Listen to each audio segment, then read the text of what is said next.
Hello everybody, welcome back to the Driveway Engineer. I'm JR.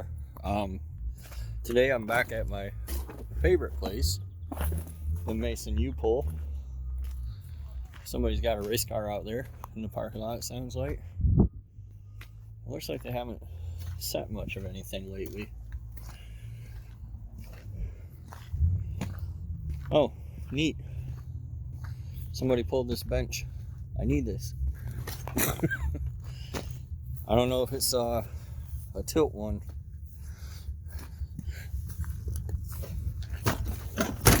It is. That's beautiful. I need that. I need a tilt one. I have to find out what they charge for that. I think I paid like $40 for the last one that I wound up sending off. People do some weird stuff. Somebody came all the way out here, wanted to cut a patch panel. Care about your Yukon that much? That's crazy. The weather's been like really hot, but apparently not so hot as to discourage people from coming out here. I would really like to start driving my C10, which the big hurdle currently, that's a pretty cool radio. The old Sparkomatic. Hold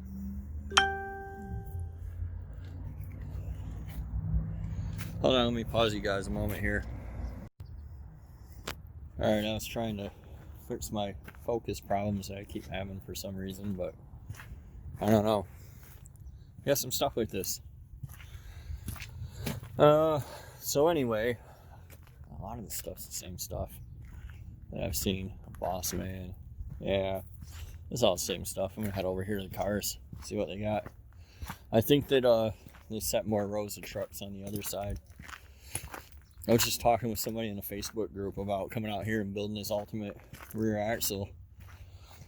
If you guys didn't know, for all my first gen guys, Ram guys, a lot of these newer trucks came with like 355s and sure grips in them, and they bolt into first gens. So one day when I get back to my D100, I'll deal with that.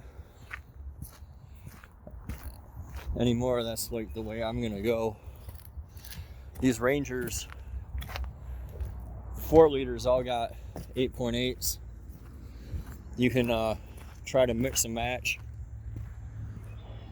to suit your purposes.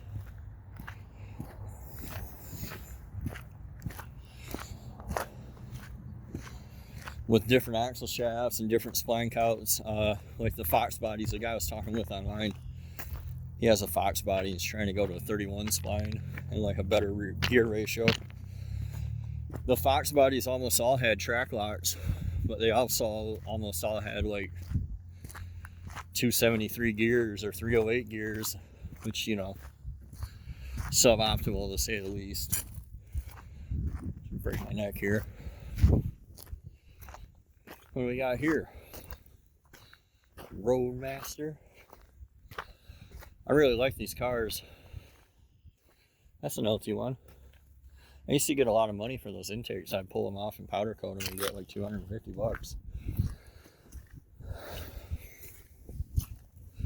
Those days are over now. One thing you can do if you have an LT1 car is 411 swap it with a newer PCM, and then you can get rid of the OptiSpark with a EFI connection. They sell a 24X crank trigger, so then you'd have sequential injection and coil on plug with an actually tunable PCM versus the stupid crap they came with. We got a Caprice here. This thing's like not so bad.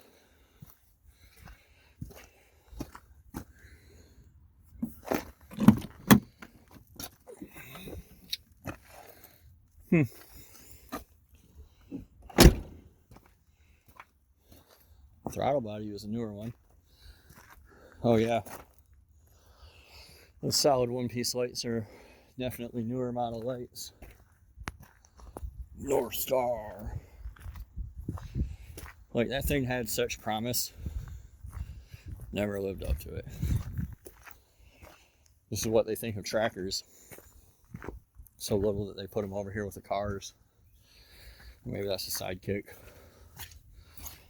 Not that it really matters. Every time I see one of these things, I just want to put it in the back of my truck and like haul it around in the bed for fun. Caprice wagon. Again, I really like these cars. This is another LT1 car. Maybe it's a 4.3. There's a 4.3 liter V8. It is a 5.7. But there is a 4.3 liter V8 in this style that looks just like an LT1. We used to pull these big silencers off and a hockey puck fits perfectly in there. It's too bad this thing's in the junkyard. I would have drove this to work. I like these wagons, but recently a bunch of my fellow YouTubers have picked them up, which kind of makes me not want one now. Of course, now that I'm out here walking around, the sunshine came out and started cooking my bald head.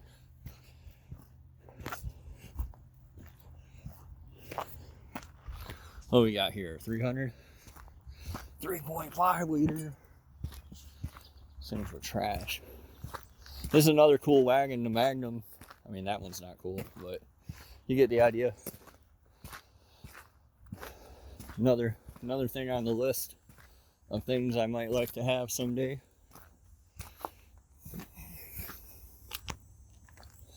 Oh, Suburban. Yeah, so anyway, like I was saying before, I got off track. My C10, the gas gauge is bad in, so there's a couple square body Suburbans out here. I'm hoping one of them has a fuel gauge in it.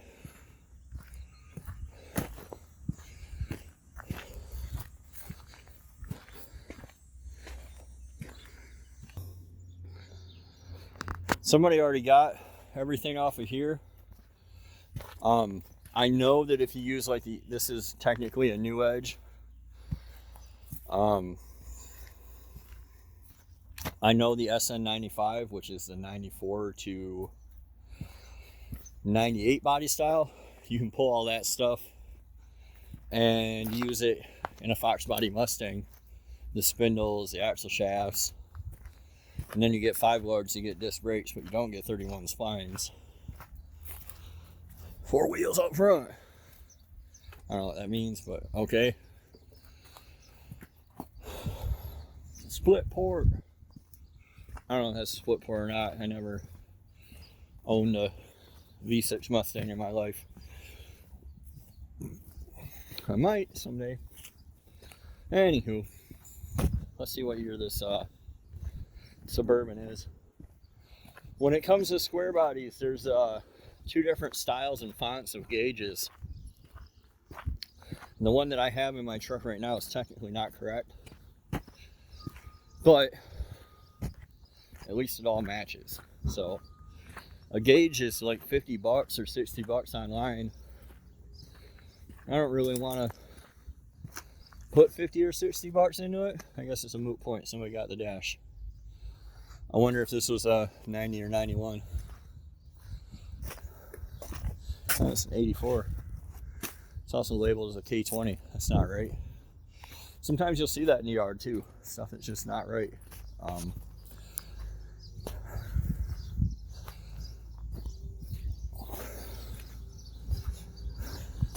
I think we've looked at this one before. This is the one somebody cared about. So they spray painted her up. Did everything while they were at it. And then here it sits in the old junkyard.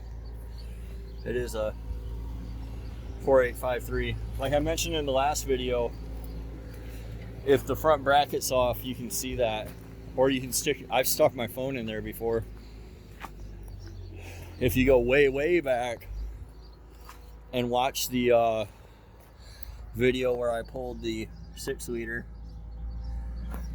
for the one that's in Darrell, like way back to the beginning of the driveway engineer,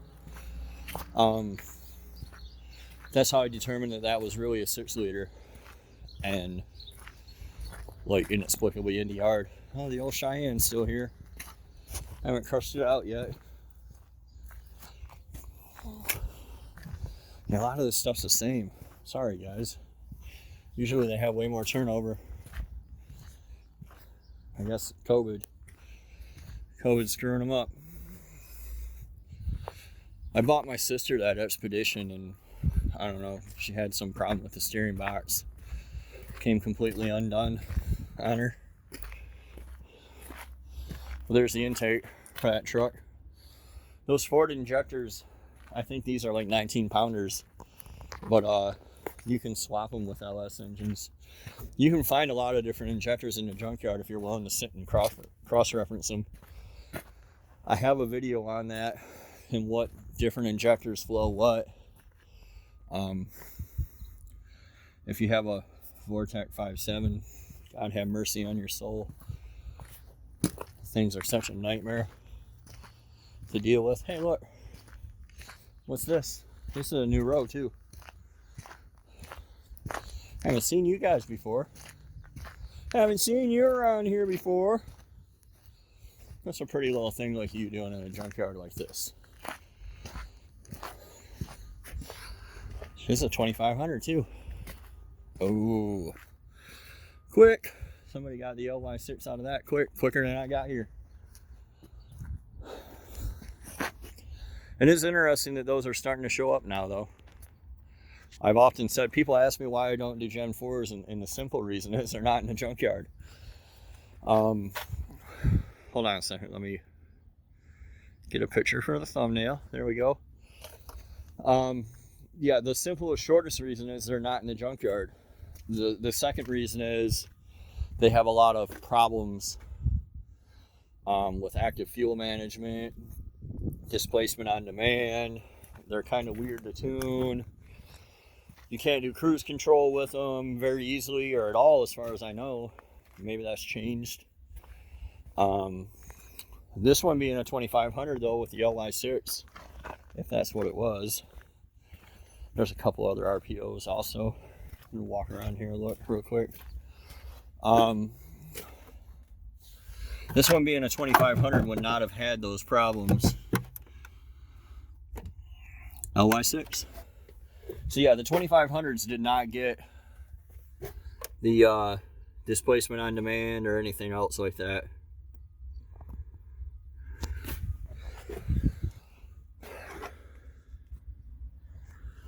Total bummer for me.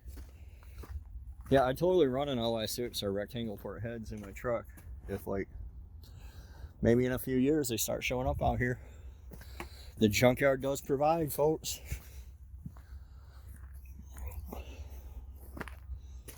And I don't see anything here. Oh, another Suburban. Great.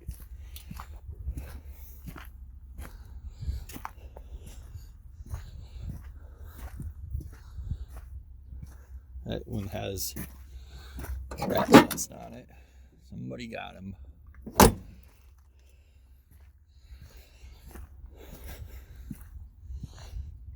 It's interesting to see this still here. This must have been a turbo diesel. The intercooler's still here. Part of my hope and dream is to get a solid axle under Clifford, which is why I've kind of declined buying any of the Yukons and stuff like that I've seen, because really having a Yukon really to me is like a double negative. You know, I already have my crew cab 2500 big block truck. I'd like to get a solid axle under it, and the way that I would like to do it is to simply use the whole radius arm bracket and everything from one of these trucks, slap it right underneath mine. This looks like a really nice transmission cooler. Somebody told me these had these, and yeah, and that's why I like to do these videos. Like, I learn too, and you know, through the comments, some people are like, hey, you could have gotten to this from that, and that is like just a super nice transmission cooler that would really come in handy for my C10, at least if I ever get it to quit pissing fluid out of the gasket. Right now, that's what I got going on. But yeah, awesome. I might come back and get that this weekend. So yeah, kind of a bummer today. Not really much turnover out here. But it got me out of the office for a little while. Gave me something to do. Gave you guys something to watch. You always got to look. You don't always find. But, I mean, if I would have been looking a little more, I would have found that LY6. And I would have gotten my brother and Mrs. Engineer. And we would have came out here and that would have been mine. Even though I have nowhere to put it and nothing to do with it. But, anyway. I hope you guys enjoyed. Thanks for watching. We'll see you next time on The Driveway Engineer.